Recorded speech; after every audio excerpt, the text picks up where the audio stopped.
এই এতটুকু কথা কাটছে। হেদায়েত যদি আল্লাহর হাতে থাকতো তো নবী রাসূল পাঠাইছেন কেন? এই এতটুকু কথা কাইটা উম্মতের বলছে, এই দেখো উনি বলছে আল্লাহর হাতে হেদায়েত নেই, উনি বলছে আল্লাহর হাতে হেদায়েত নেই। এটা তো আগের 1 মিনিট শুনলেন, এবার পরের 1 মিনিট শুনেন। উম্মত হিদায়াত पर आ जाएगी। ये अबू तालिब हिदायत पर आ जाने। मौलाना साहब বলছেন আল্লাহ হেদায়েতের মালিক না।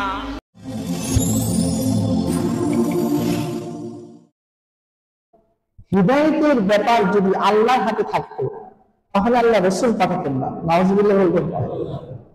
অর্থাৎ হিদায়াত কার হাতে নাই? আল্লাহর হাতে নাই, হিদায়াত রাসূলের হাতে। এই আল্লাহ পাক রাসূল পাঠাইছেন মানুষদেরকে হিদায়াত করতে। হেদায়েতের মালিক কে? হেদায়েতের মালিক কে? কোরআন শরীফের ভিতরে আল্লাহ পাক পরিষ্কার বলেছেন, ইন্নাকা লা তাহদি মান আহবাবতা ওয়ালাকিন্নাল্লাহ ইয়াহদি মান ইয়াশা। হেদায়েতের মালিক হলো আল্লাহ। মাওলানা সাদ বলছেন আল্লাহ হেদায়েতের মালিক না। যদি আল্লাহ পাক হেদায়েতের মালিক হইতেন তাইলে আল্লাহ নবী পাঠাইতেন না। एक आदमी तो किस्म किस्म खाने जमा किए हुए हैं दस्तरखान पर, और एक घर के अंदर एक आदमी फाके से मर रहा है। तुम इस शख्स को जालिम नहीं कहोगे तो क्या कहोगे? एक के पास तो इल्म की इतना ढेर कि उसे समझ नहीं आता कि क्या बयान करे, और एक तरफ जाके देखोगे तो उम्मत बगैर कलमे के मर रही होगी। तुम इस ख्याल करोगे हिदायत अल्लाह के हाथ में है, हिदायत अल्लाह के हाथ में होती तो अल्लाह ताला नबियों को क्यों भेजते? अल्लाह ताला ने हिदायत देने के लिए अंबिया अलैहिस्सलाम को मेहनत के लिए भेजा है। नबियों ने भी अपने अंदर की तवज्जो और रूहानियत से हिदायत को नहीं फैलाया। तुम सब के सब खूब गौर से सुनो मैं क्या कह रहा। इस जमाने में एक धोखा ये भी है मुसलमानों को कि अल्लाह वालों की अंदरूनी कैफियत से उम्मत हिदायत पर आ जाएगी। यह ख्याल भी गलत है। हुज़ूर अकरम सल्लल्लाहु अलैहि वसल्लम अंबिया के इमाम हैं और अंबिया रूहानियत के इमाम हैं, और आप सारे अंबिया के इमाम होकर सबसे ज्यादा रूहानियत वाले हैं। लेकिन हुज़ूर अकरम सल्लल्लाहु अलैहि वसल्लम ने इस रूहानियत के बावजूद इस रास्ते की ठोकर खाने में कमी नहीं की है। आप फरमाते थे कोई जमात ऐसी बाकी न रहे जिसके साथ मैं खुद न निकलूं। इतना जज्बा इस रास्ते में निकलने का था क्योंकि आपको हुक्म था। সাথে বলতেছেন ভাই, এক ব্যক্তির দস্তরখানায় অনেক প্রকারের খাবার, অনেক প্রকারের খাদ্য, সে সিদ্ধান্ত নিতে পারতেছে না যে কোনটা রেখে কোনটা খাবো। সব একসাথে খাইতে মন চাইতেছে। ওই যে আমাদের রমজানের সময় ইফতারির আগে এরকম হয় না, 50টা আইটেম নিয়ে বসছেন, কোনটা দিয়ে শুরু করব, মনে হয় খালি পানিটা প্রথমে খামু তারপর সব এক লগে মুখে ঢোকাবো, এরকম মনে হয় না? তো ওই ব্যক্তি সিদ্ধান্ত নিতে পারতেছে না কোনটা রেখে কোনটা খাবো, অথচ তার প্রতিবেশী না খেয়ে মারা যাচ্ছে। সাথে প্রশ্ন করতেছেন, আচ্ছা এই ব্যক্তি যদি ওই ক্ষুধার্ত প্রতিবেশীকে তার দস্তরখানা থেকে খাদ্য না দিয়ে সরবরাহ না করে তাহলে সে জালিমের কাতারে অন্তর্ভুক্ত হবে। কথাটা ঠিক আছে না? আচ্ছা, এরপরে তিনি বলতেছেন আরেক ব্যক্তি তার এত ইলম, সে যখন বয়ান করতে বসে কোনটা রাইখা কোনটা বলবো সিদ্ধান্ত নিতে পারে না, সব কথা একসাথে বেরোতে চায়, এত আলেম, কিন্তু তার প্রতিবেশী ঈমান হারা হইয়া কালেমা হারা হইয়া দুনিয়া থেকে বিদায় নিচ্ছে।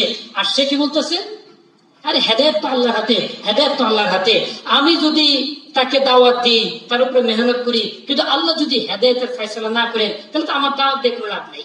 আর আল্লাহ যদি তাকে হেদায়েত দিতে চান তাহলে আমার দাওয়াত দিয়ে ওরও কোনো দরকার নাই। হেদায়েত তো আল্লাহর হাতে, হেদায়েত তো আল্লাহর হাতে। এইবার সাথে বলতেছে হেদায়েত আল্লাহর হাতে, হেদায়েত আল্লাহর হাতে। এই অজুহাত দেখাইয়া যদি দাওয়াতের কাজ বন্ধ করে হাত ঘুটে বসে থাকার অনুমতি থাকতো তাহলে তারা এই প্রশ্ন কেন করে না, হেদায়েত যদি আল্লাহর হাতে থাকতো তাহলে নবী রাসূল পাঠাইছেন কেন? এই যে এতটুকু কাটছে, এই এতটুকু কথা কাটছে, হেদায়েত যদি আল্লাহর হাতে থাকতো তাহলে নবী রাসূল পাঠাইছেন কেন? এই এতটুকু কথা কাইটা উম্মতের বলছে, এই দেখো উনি বলছে আল্লাহর হাতে হেদায়েত নেই, উনি বলছে আল্লাহর হাতে হেদায়েত নেই। নাউযুবিল্লাহ মিন যালিক। আচ্ছা, আগের 1 মিনিট কথাটা যদি আপনি বুঝে থাকেন তাহলে কি এটা বোঝা যাচ্ছে যে উনি বলতেছেন আল্লাহর হাতে হেদায়েত নেই? এটা বোঝা যাচ্ছে?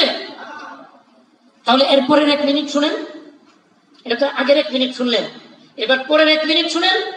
তিনি বলছেন ভাই হেদায়েত তো অবশ্যই আল্লাহর হাতে, কিন্তু আল্লাহর হাত থেকে হেদায়েত নিয়ে উম্মতের মধ্যে হেদায়েত বিতরণ করার জন্য দাওয়াতের মেহনত জরুরি। দলিল কি, প্রমাণ কি উনি দিচ্ছেন। আমরা গাছতের আদবের মধ্যে একটা কথা বলি যে ঈসা আলাইহিস সালামকে আল্লাহ আসমানে উঠে নেওয়ার পর রাসূল সাল্লাল্লাহু আলাইহি ওয়াসাল্লাম দাওয়াতের মেহনত শুরু করার আগ পর্যন্ত 610 বছর পৃথিবীতে দাওয়াতের কাজ বন্ধ ছিল।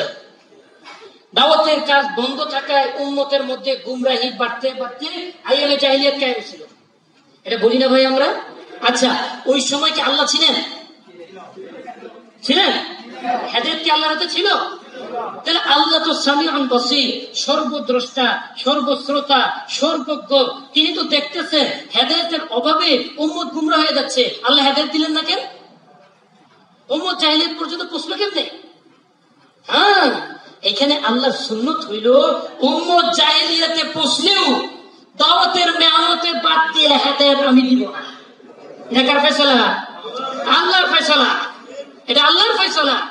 এই কথাটাই সাদ সাদ দাওয়াত বারাকাতুহু উম্মতকে বলতেছেন যে ভাই, হেদায়েত তো আল্লাহর হাতে, কিন্তু উম্মতকে হেদায়েতের উপরে আনতে হইলে, আল্লাহর হাত থেকে হেদায়েত নামাইতে হইলে উম্মতের কাছে দাওয়াত পৌঁছানো জরুরি, দাওয়াত পৌঁছানো শর্ত।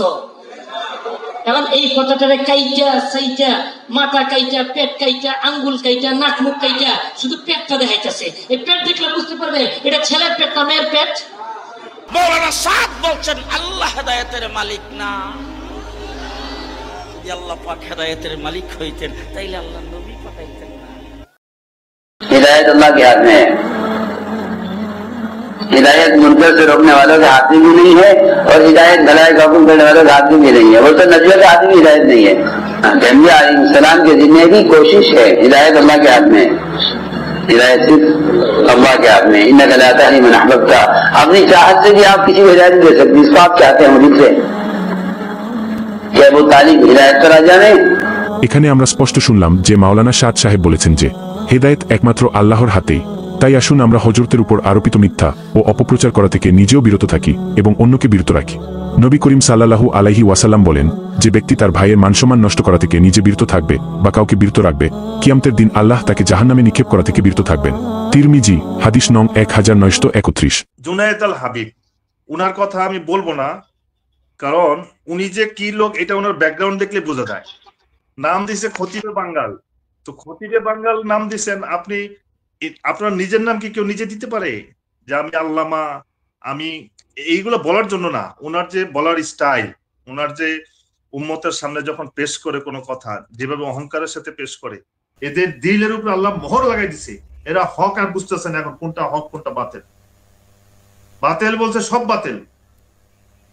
মানুষ কাফেরের সাথে এরকম ব্যবহার করে না। ওনারা এক মুসলমান, এবং এই একটা মাত্র শব্দ কি এতাত করে। এতাত করা কি ইসলামে হারাম? এতাত করে দিতে বলছে। এতাত করো, আল্লাহর এতাত করো, রসুলের এতাত করো, আমিরের এতাত করো।